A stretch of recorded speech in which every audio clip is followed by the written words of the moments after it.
Welcome back to Creative Alternatives. Today we are exploring the paradox of choice in modern life.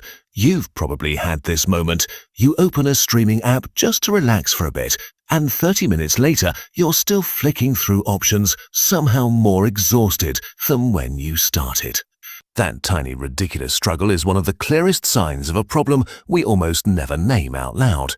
In a world where abundance is framed as freedom, countless people find themselves stuck at the very threshold of choice, paralyzed not by a lack of options, but by an overwhelming flood of them.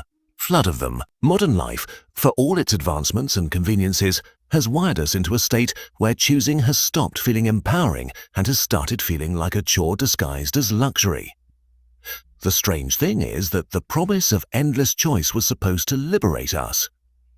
It was supposed to give us agency, independence, individuality, all those grand ideas that make life feel expansive.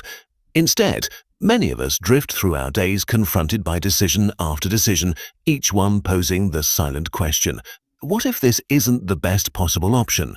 That question, persistent and subtle, is where the paradox of choice begins to tighten its grip. Instead of creating satisfaction, too many choices generate a sense of chronic doubt, and the more trivial the decision, the more absurd the doubt feels. Yet it's there all the same, creeping into moments as simple as choosing a cereal brand or deciding which pair of headphones might actually last longer than a few months. Everywhere you look, modern systems reward quantity over clarity. Walk into a supermarket and you'll find 10 variations of the same product, all promising to be organic, sustainable, low sugar, high fiber, ethically sourced, non-GMO, gluten-free, dairy-free, or some bizarre combination of all of the above. What should be a quick grab becomes a mini research project, and while it's tempting to roll your eyes at how ridiculous this seems, the truth is that endless options force your brain to constantly evaluate, compare and calculate, even when the stakes are low. Fujudo. Go. It's cognitive drain hidden inside convenience. Technology amplifies this problem by turning nearly every choice into a limitless scroll. Before digital platforms, your decision landscape was mostly confined to your surroundings.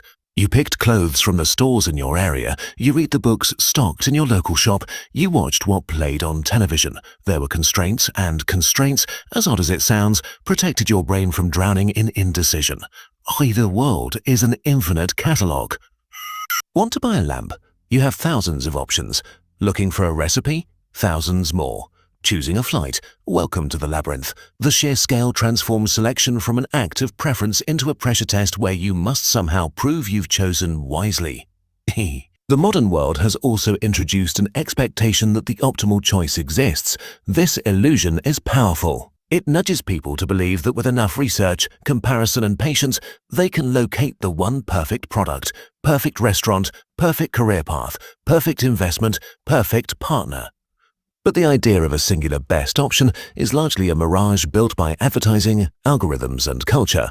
Still, it fuels the fear of making the wrong decision, which then leads to hesitation, compulsive comparison, and sometimes complete avoidance. Deep down, people know they're not just choosing things, they're choosing identities. Every decision feels like a small declaration of who they are or who they want to be. Am I the kind of person who buys budget items or premium ones? Do I choose simplicity or sophistication? Do I say yes to novelty or loyalty?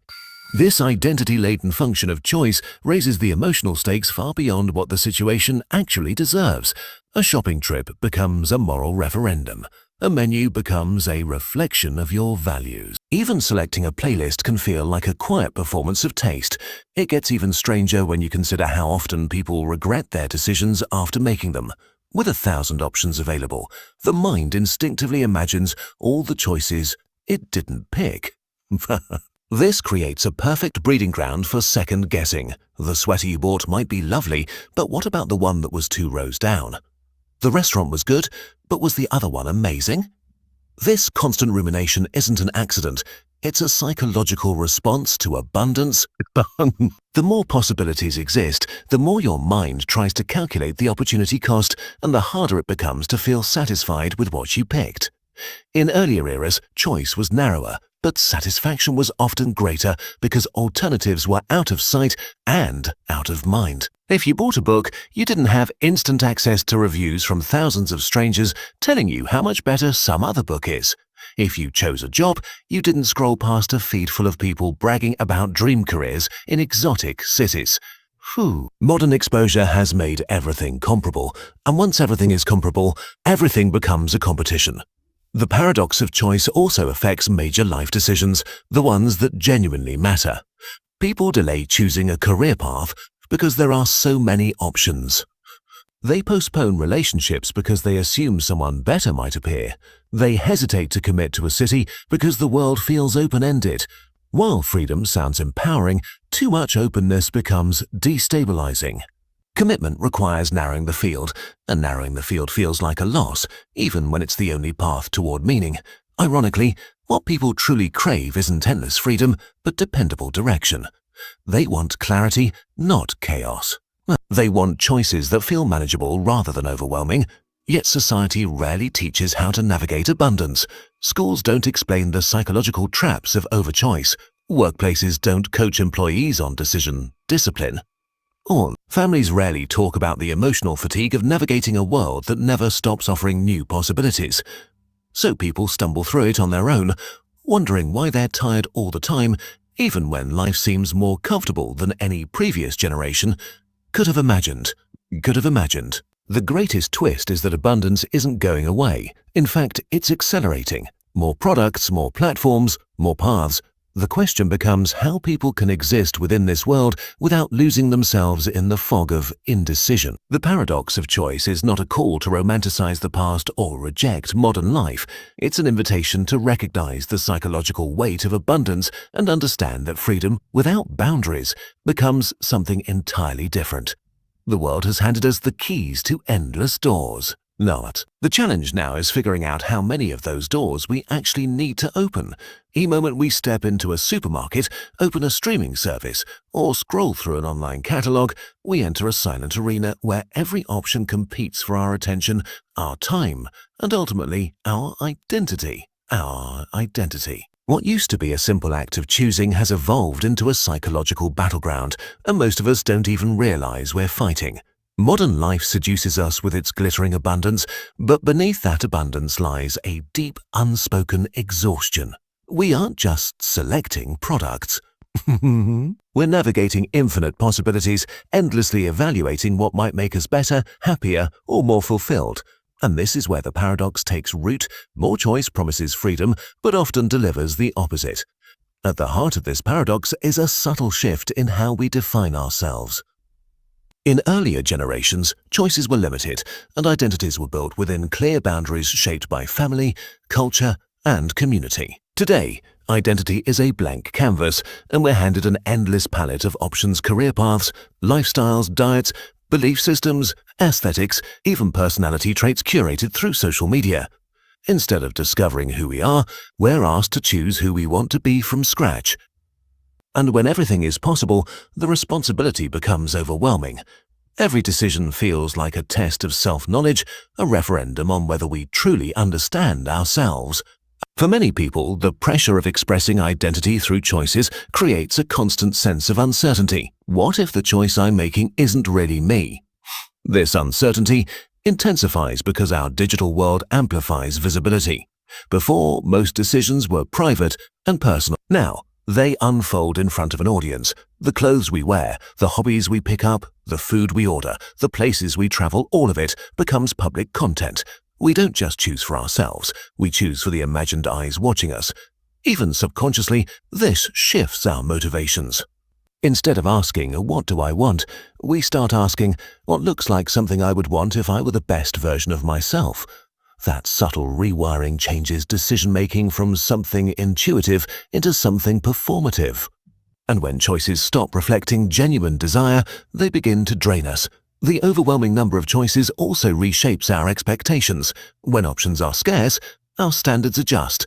We accept imperfection. But when every category, phones, partners, restaurants, sneakers, vacation spots, offers hundreds of possibilities, we start believing that the perfect option exists if we just look hard enough. This expectation is powerful and destructive. But it turns every decision into a hunt for the flawless outcome and every outcome into a potential disappointment. Even after choosing, our minds drift to the options we eliminated. Did we pick the best apartment? The best job? The best path? The presence of so many alternatives makes regret feel inevitable. It doesn't matter that no choice could ever be perfect.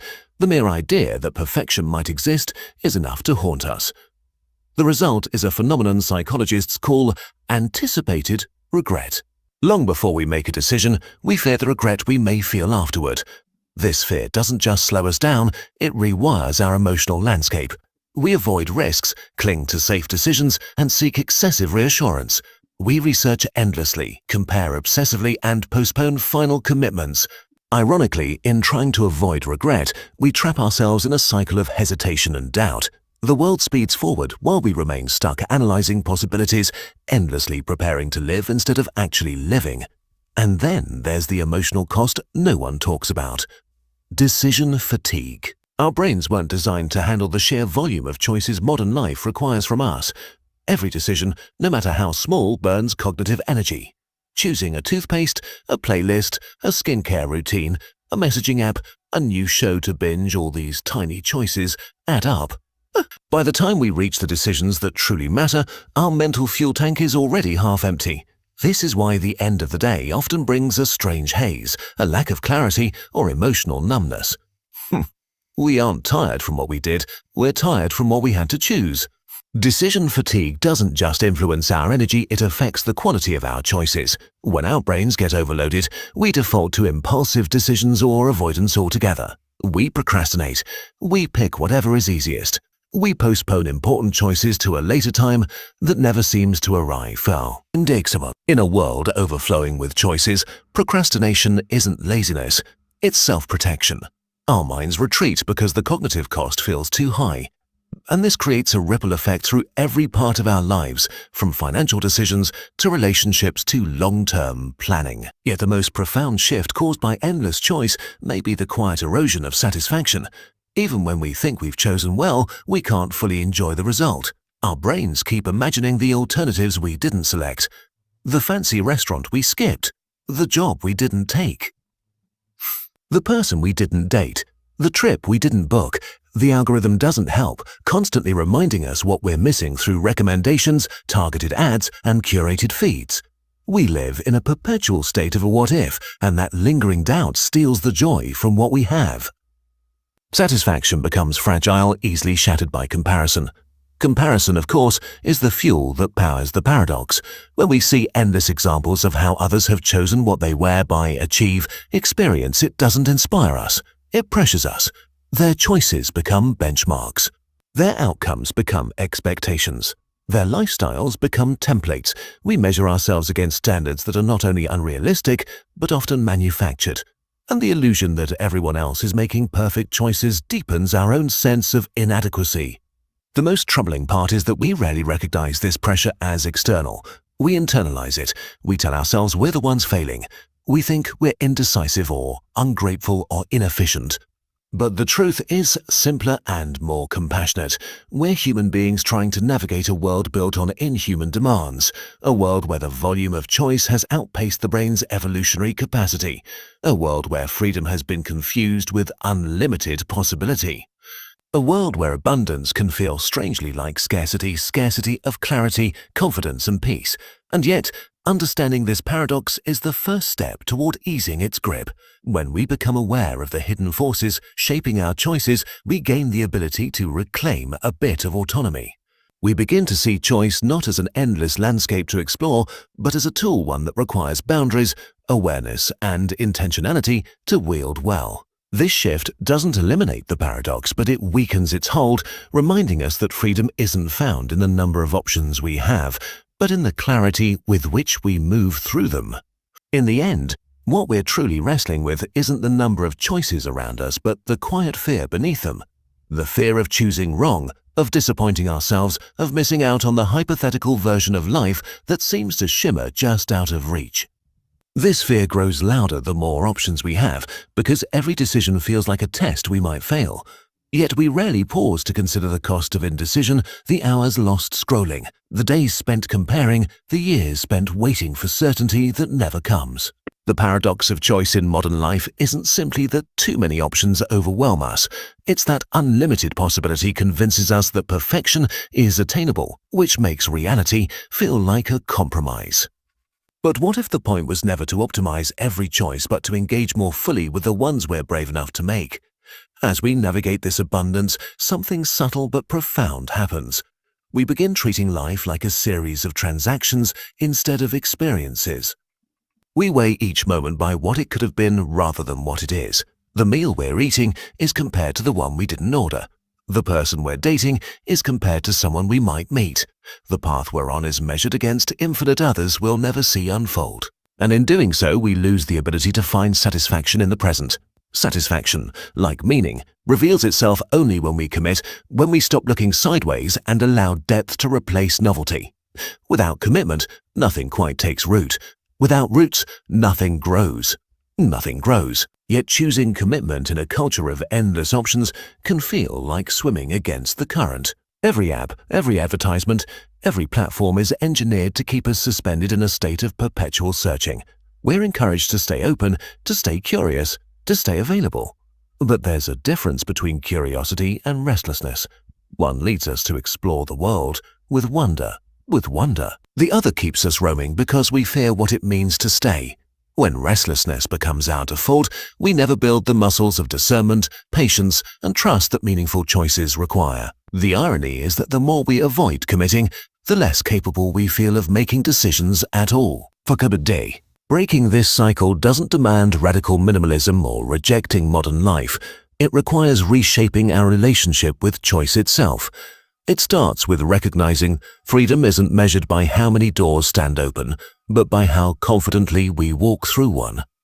It means learning to tolerate the discomfort of uncertainty rather than numbing it with more options. It means remembering that value isn't inherent in choices. It's created by what we bring to them: our effort, our attention, our willingness to care.